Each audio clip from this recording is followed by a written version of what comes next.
Combien de vies vit-on au cours d'une vie? Beaucoup, si l'on se fie à celle de François Hollandigny, descendant de la famille qui a initié le tourisme en Corse, étudiant éternel, croyant éphémère, sondagier aux chiffres bruts, praticien à la dent molle, collectionneur compulsif, donateur impénitent. À 77 ans, il revient sur chacune de ses vies, sans filtre. Bienvenue dans votre vie, François. Vie que l'on va visiter à travers des photos et c'est vous qui allez nous servir de guide. Là, on est dans la première pièce. On a pris des photos de vos albums de famille et on les a affichés au mur. Tiens, vers laquelle vous iriez spontanément? Celle-ci. Qu'est-ce qu'il y a de particulier? 10 ans, Ajaccio, lycée Fèche, la communion, tout gentil, tout beau, mais à l'intérieur... Ça bouffe. Vous êtes le petit blond, vous à côté, c'est votre frère Gilbert, hein? Gilbert, 2 ans de moins que moi, oui. D'accord. Mais je suis un enfant intériorisé, qui se pose la question de savoir, mais qu'est-ce que je fais ici? Et je le dis pas. Je ne sais même pas si je le pense, je le ressens. Je le ressens. Je suis mal dans ma peau, malgré l'amour de mes parents. Alors la communion, je la fais parce qu'il faut la faire, etc. Ok, mais je suis mal à l'aise dans ma peau et je suis un enfant, scolairement, je suis médiocre. Je suis médiocre. Et ça continue, et ça continue. Ici, là, 5 ans après, 15 ans, à Paris, toujours le même sentiment, toujours aussi médiocre. Pourquoi vous êtes passé d'Ajaccio à Paris? Qu'est-ce qui s'est passé? Mon père... pour ses affaires? Pour ses affaires, en 51, je retrouve à Paris. En 54, on le rejoint. Oui. J'ai donc 15 ans. Et pourtant, vous avancez d'un pas décidé, là. Vous ne savez pas où vous allez, là, en fait. Est-ce que j'ai beaucoup évolué? Je sais que je suis jeune, je suis encore au lycée Henri IV, et que je sais que scolairement, j'ai du 7 sur 20 en français, j'ai du 7 sur 20 en maths, je suis nul, de médiocre à nul. Voilà comment je me ressens. Je sens qu'en moi, il y a des choses, mais elles ne s'expriment pas scolairement, elles ne s'expriment pas dans la vie. Je suis un vivant qui a peur de vivre. Voilà. Justement, dans ce livre-là, le manifeste touristique, très bel ouvrage, hein, il est en 3 parties. Bien sûr, il y a une partie qui est consacrée à votre biographie, votre autobiographie. Vous dites, à cet âge-là, je suis séduit par les forces de la vie, mais j'essaye de comprendre pourquoi diable je suis là. Ouais, vous ne savez pas, quoi. Alors peut-être que ça va passer par là. Je ne sais pas, et c'est la lecture qui va me le faire savoir. Ce sont les philosophes, ce sont les arts, ce sont les dieux. Les arts et les dieux. Les arts et les dieux, 20 ans. Je suis en train de faire Nanterre, des études qui ne m'intéressent pas, mais à côté, le théâtre, l'ours de Tchekhov. L'ours de Tchekhov, un ours mal léché. Un ours... Voilà. Oui, de l'époque d'ailleurs, on est en 58, hein, on est en 1958. Oui, c'est mal lui. Léché cet ours, qu'est-ce qu'il a fait? C'est elle qui me l'a offert. Un ours grossier, un ours mal léché, qui la provoque, et elle lui tient tête, et donc elle veut un duel avec lui, elle va chercher le pistolet de son mari, et voilà, et ça se termine par un mariage, baiser. Il s'aime, un baiser. Oui. Et oui, c'est la première fois. Et ça va être un révélateur, ça? Eh bien, ça m'a fait apprendre les passions, et ça m'a fait apprendre de les exprimer. Mais c'est pas là où je suis le bon. Là où je suis bon, c'est dans les rôles, dans d'autres rôles. Et pas... Dans les rôles que vous n'aimez pas, en fait, finalement. Pas du tout. Dans le rôle du con et dans le rôle du salaud. Le con, c'est Oyax, le chef de guerre, qui est la cause de la guerre de Troie n'aura pas lieu, selon Giroudou. Et le salaud, c'est celui qui lui dit « T'as bien raison, mon fils. Mais seulement je me suis mis de la croix. Avec de la craie, je me suis mis une croix blanche sur la paume, et comme ça, en te faisant ça, je suis né ça, je te désigne aux autres qui vont t'arrêter. Voilà le salaud que je suis, voilà le con que je suis, et ça m'apprend les passions à les vivre. Et ben, est-ce que ça ne vous oblige pas à décrocher, ça ne vous pousse pas à dire finalement c'est pas ce qu'il me faut, non? Ben oui, mais je vais décrocher évidemment, puisque Nanterre, au bout de la 4e année, j'abandonne. Mais le théâtre, ce sont les arts, et ici, c'est Ekenroth. Ekenroth, le voilà, il est là, avec sa compagne de vie. Vous enlevez le lit, hein? Ensemble, il n'y a pas de lit. Jacqueline, ça c'est un éveilleur d'esprit. Vous êtes là? Moi, je suis là. Vous êtes là. Navigueur d'esprit. Un éveilleur d'esprit. Le matin des magiciens, c'est son livre de chevet. Il veut l'adjournament du concile, etc. Il veut rencontrer le pape, etc. Il m'éveille à ce que je suis.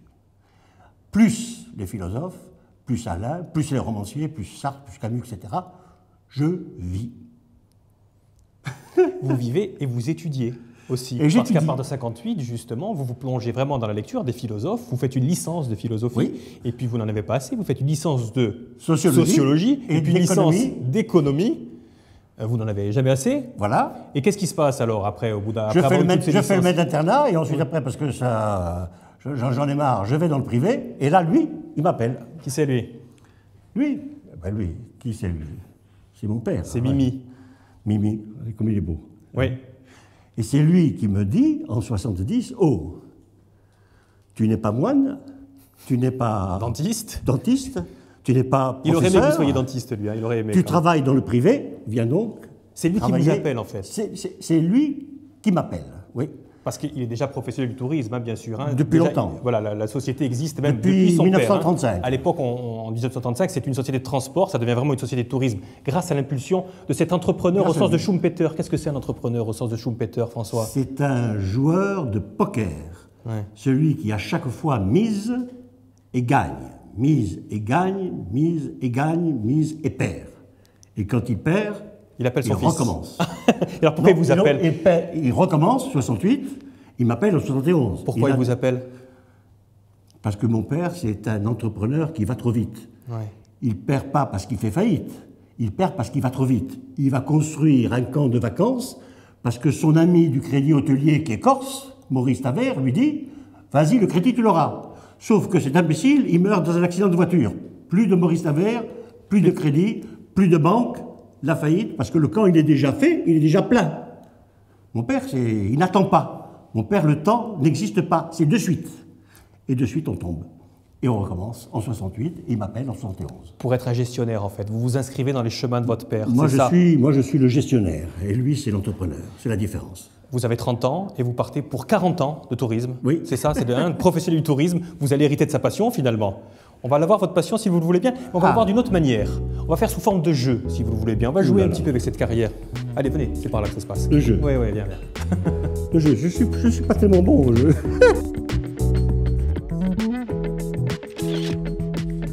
Je crois que tu peux te séparer de ton petit ours. Hein. Oui. Il va plus être d'utilité, là. Donc, c'est très simple. C'est très simple, Oui. François. Il va y avoir des diapositives que je vais projeter sur ce mur. Et tu vas me dire, toi, s'il s'agit d'un succès ou d'un échec.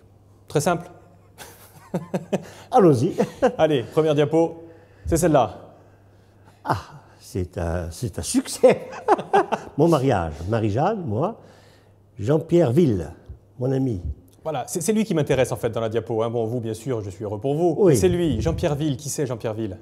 Jean-Pierre Ville, B comme Michel Brûlé, V comme Jean-Pierre Ville, A comme associé. C'est pas moi l'associé. C'est l'Institut de sondage BVA, BVA. pour lequel tu as travaillé. Tu as fait des sondages pour eux J'ai fait des sondages pour eux pendant 2 ans. pendant 2 ans. Ford Capri, le pâté en tube, Renault et tout y coin. Et du coup, quand tu reviens en Corse, en 85, eh ben, tu lances un sondage sur les touristes en Corse. Le touriste oui. corse, la première étude scientifique sur le touriste corse. Oui, en 85. Et qu'est-ce que ça donne?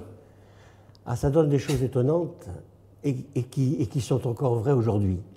Ça donne premièrement que les touristes et les Corses, ils disent la même chose sur 2 points de vue essentiels. La Corse est belle et il y a une culture corse. Oh, il y a une culture. Les touristes le pensent, les Corses aussi, mais les touristes le pensent. Quand ils viennent en Corse, figurez-vous que c'est pour la Corse et pour les Corses. Donc ne discutons pas de ça, c'est une donnée. Par contre, Il y a des accords. Il y a des accords. voilà, occupons-nous de ce qui ne va pas. Ouais. Nous disons, si ça ne marche pas, c'est à cause de l'État et c'est à cause des transports. Et eux disent, c'est à cause de votre mentalité. Changez de mentalité et vous verrez, ça ira mieux. Ça, c'est en 85. 85. 85, grâce au sondage. Allez, diapositive suivante. La Corse en charter, Les charters. à partir de 390 francs. Donc, ça, c'est ton succès. Mais avant d'être votre succès, François, c'est le succès de qui? Mon père, 1956. En fait, Il a Air France, tu refuses des avions. Il dit, Air France ou Oui. les prédécesseurs, UTA ou Air Inter, ils ne font pas la saison touristique.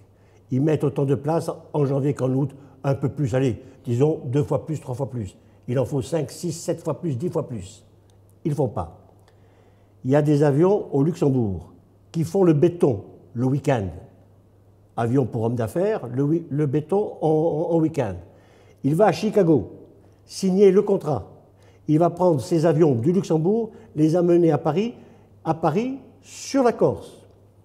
Mon père, 56, ce sont les premiers charters en France, et ces premiers charters en France, ils sont sur la Corse.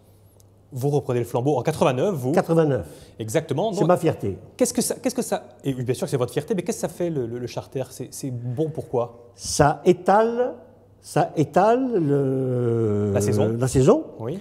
Et ça amène des touristes à forfait qui dépensent plus par jour que les autres touristes. Parce qu'aujourd'hui, il faut savoir qu'il y a à peu près 20% des touristes qui viennent en Corse qui sont en forfait, et c'est ceux qui dépensent le plus grâce finalement au charter. Qui étalent le plus et qui dépensent le plus. L'avion est un facteur d'étalement et de dépenses, le charter en premier. Alors, il y a dans ce livre d'ailleurs, j'aime et beaucoup... donc les low cost. On va revenir sur le tourisme en Corse, tome 1. Vous dites le charter, c'est la différence entre l'estival et le balnéaire. L'un se donne, l'autre se construit. C'est dans ce livre-là. J'ai dit ça. Oui, c'est vous qui l'écrivez. C'est vous qui l'écrivez. Mais justement, les low cost, revenons-y. À l'époque, donc, vous achetiez les avions, enfin, vous louiez les avions pour les amener. Maintenant, c'est plus la peine de louer les avions. Vous prenez des places dans les low cost. C'est comme ça que ça se passe. Heureusement, après le maritime avec Corsica Ferry, maintenant il y a Volotea, EasyJet, Ryanair. Pourquoi heureusement? Parce que ça fait baisser les prix? Parce que ça fait de la concurrence et que ça fait baisser les prix et que ça multiplie les fréquences. Les 10 dernières années, de 2000 à 2010, le million de touristes supplémentaires, ce n'est pas une politique du tourisme qui manque encore, c'est tous, ce million de touristes, c'est Corsica Ferry qui les a transportés, lui et lui seul. La SNCM chute, Air Corsica et Air France stagnent. Lui progresse. On est passé de 2000 à 2010 de 25 millions à 35 millions de nuitées, grâce à qui? Corsica Ferry. La société maritime vilipendée, celle qu'on ne subventionne pas, celle qui... horrible, celle qui fait des choses horribles. Elle travaille sur ses clients et non pas sur ses subventions. Voilà. Alors justement, tiens, ça fait l'objet de la diapositive suivante. Regardez, on vous voit là tout jeune avec un ami à vous. Ah là là. Et un allié, on peut dire. Hein, deux amis. Un ami de famille. Alors, l'ami de famille, c'est Bouquin. Oui. Et José Ross, avec qui vous avez été élu d'ailleurs, à la mairie d'Ajaccio. Oui. En 95. Alors, c'est pour ça que moi, cette diapositive, je crois que c'est un échec. Vous connaissez des hommes politiques, vous avez vous-même été dans la politique, et pourtant, vous le dites vous-même, la politique, il n'y a pas de politique du tourisme en Corse. Parce que tant que les hommes politiques resteront dans l'idée, comme en 93, ils l'ont écrit, que le tourisme est un mal nécessaire, on ne peut quand même pas s'en passer, parce que quand même, oui, mais c'est un mal, qu'il faut une éthique du tourisme. L'agriculture, tout va bien, il n'y a pas de pesticides, l'industrie, ça ne fait pas de dégâts, non. Le tourisme, il faut une éthique. Eh bien, tant qu'on a cette mentalité anti-touristique, qu'est-ce que nous avons? Nous avons les touristes malgré nous. Ceux qui viennent non pas à cause de nous, puisqu'il n'y a pas de politique, mais à cause de quoi? À cause du soleil, à cause de la mer, à cause des plages. Ils viennent quand? En juillet-août, d'où? De très proche. Paris, Marseille, Paris, Lyon, Marseille. Le tourisme de proximité que nous avons, c'est aussi le tourisme de la facilité.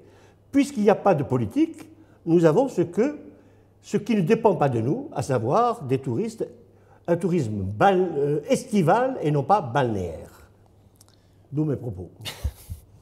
Allez, dernière diapositive. On est où là? Le Lazaret. Le Lazaret, à l'époque où vous l'achetez en 1996, enfin là vous avez commencé les travaux. Hein. Le Lazaret, quand vous l'avez trouvé, on c'était ça. On décrépite tout, on enlève tout le toit, etc. Et puis après, voilà ce que ça donne. Alors, j'ai l'impression, moi, François, que là, voilà, c'est magnifique, mais vous avez érigé un temple à la culture. On parlait tout à l'heure, quand vous aviez 15-16 ans, vous ne saviez pas quel sens donner à votre vie. J'ai comme l'impression, moi, et d'ailleurs c'est l'objet du deuxième tome de votre livre, que le sens de votre vie, c'est la culture. Il n'y a que la culture qui a un sens dans la vie, ou pas? Il n'y a que la culture qui rend immortel. Ce n'est pas moi qui le dis, c'est Michel Serres. Et le Lazaret, c'est pour moi mon acte d'immortalité.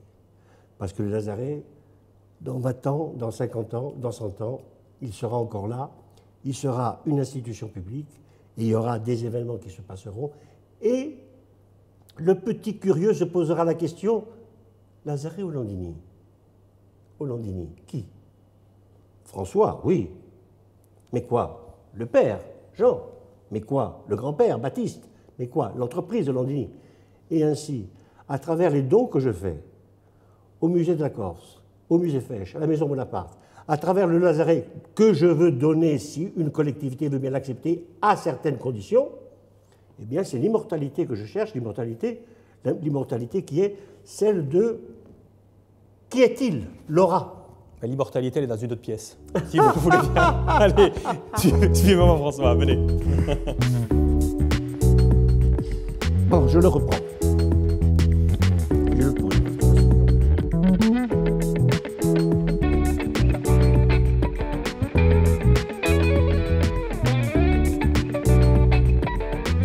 On va changer de support.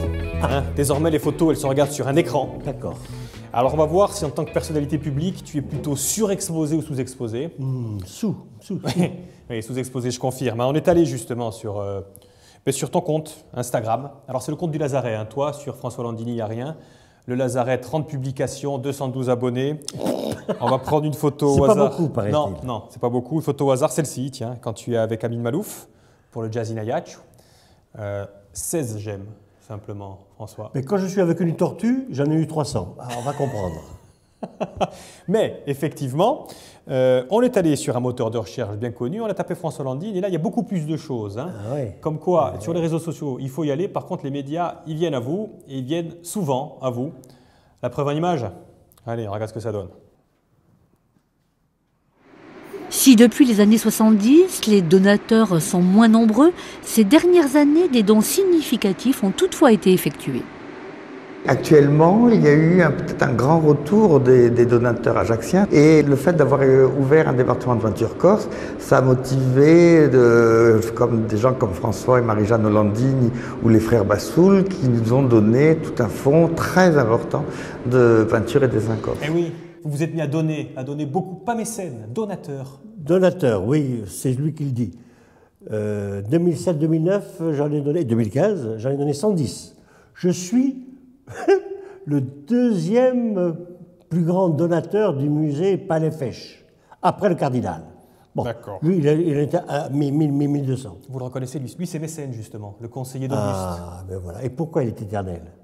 Non pas parce que c'était le plus riche et le plus puissant, parce qu'il recevait tous les matins, il recevait chez lui, Virgile lui parlait des choses impérissables, l'Énéide, l'épopée du peuple romain, l'Énéide. Voilà pourquoi. C'est la culture qui le rend éternel. C'est la culture. Éternité, décidément. Allez, il y avait un reportage qui lui était consacré à votre éternité et vos dons.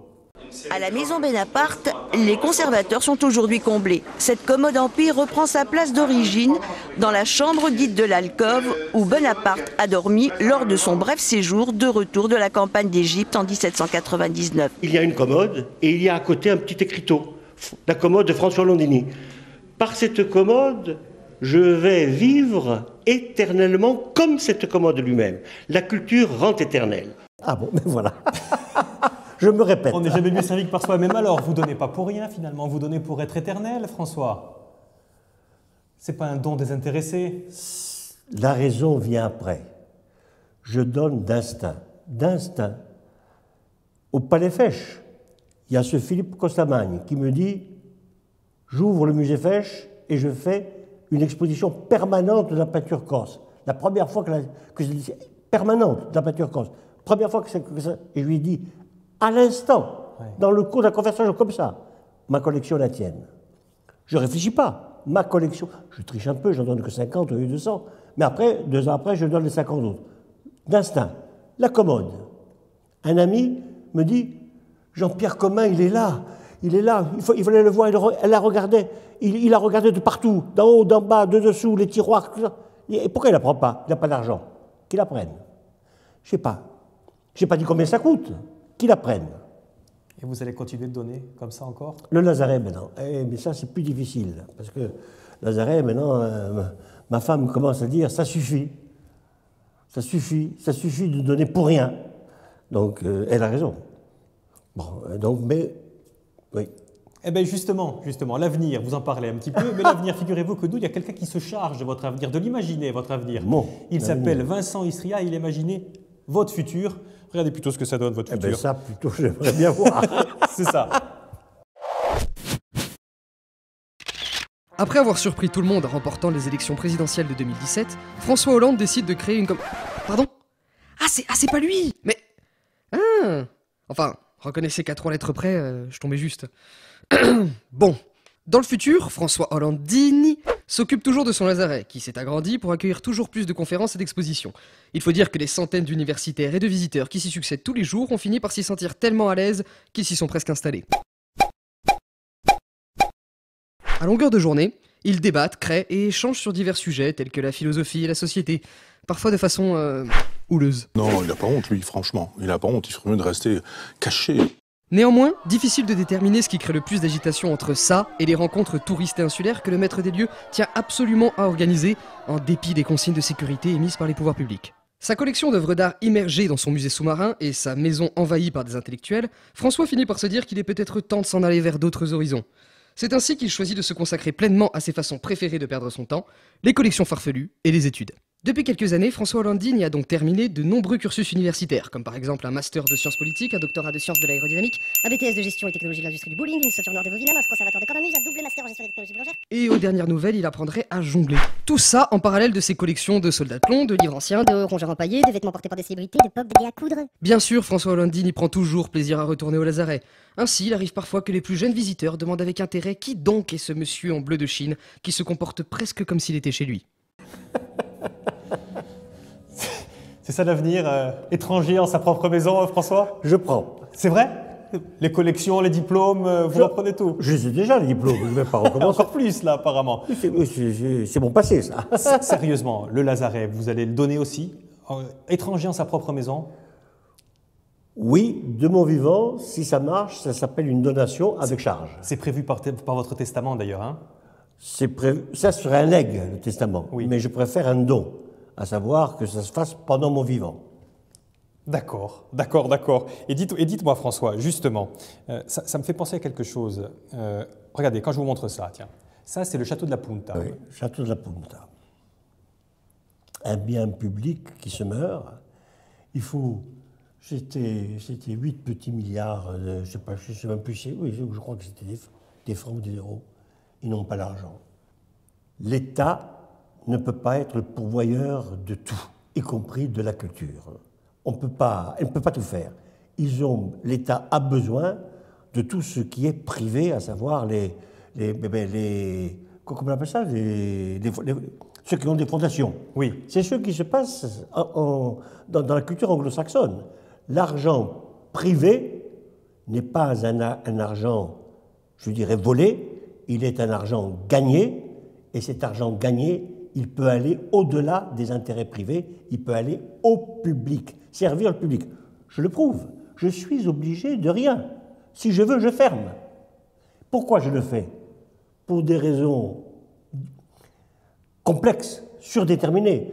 Mais ça veut dire que je suis capable, en tant que personne privée, d'accueillir 8000 personnes par an.